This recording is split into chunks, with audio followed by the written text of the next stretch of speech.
Passengers and flight attendants, please take your seats and fasten your seatbelts. I knew something like this would happen. Oh, the great ones go down in planes. Hot in Cleveland is about these three women who are on their way to Paris. Their plane crash lands in Cleveland, and instead of getting back on the plane to go to Paris, they end up in a bar where all the men think they're hot. So they decide to stick around in Cleveland even longer.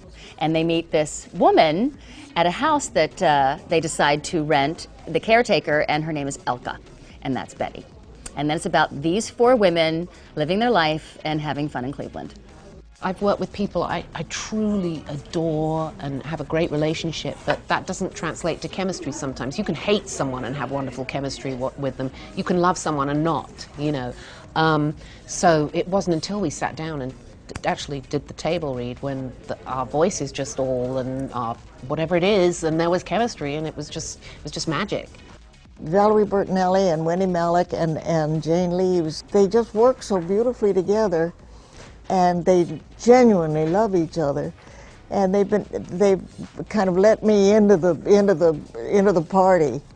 Chemistry from the Golden Girls, you know, Betty knows that, from Frasier, from Cheers. That's what makes a show. It's not the concept, it's the chemistry. So what are you, like 100? I don't like you. Aren't you that girl from that show? Yes, yes, I am. Are you a fan? No. There's nothing better than this format. I think 4 cameras live in front of a studio audience is the way to go for a show like this. There's an energy that happens when there's an audience there and hearing you and laughing and loving your character, and you feel the vibe from the audience. There's nothing like it. This show needed this. I can't imagine it being a 1-camera show. Don't you just hate any kid who flies first class? Tori, enough with the clacking. Well, I'm trying to get email reception.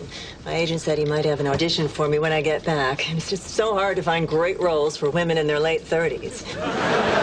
Really? What's it like at your age? I think that women are going through a very interesting time. We're catching a wave that is like way overdue. There are just so many cool, amazing women who are having to redefine themselves in the middle of their lives.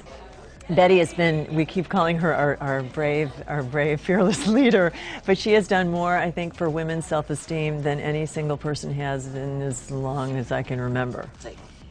What's the deal with old ladies in tracksuits?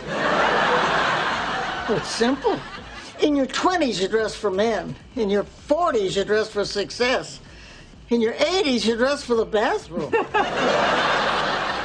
I think we stand a pretty good chance. But you never know until the public gets a hold of it. The studio audience can love it, the crew and all of us can love it, but until the public gets hold of it, you don't know where you stand.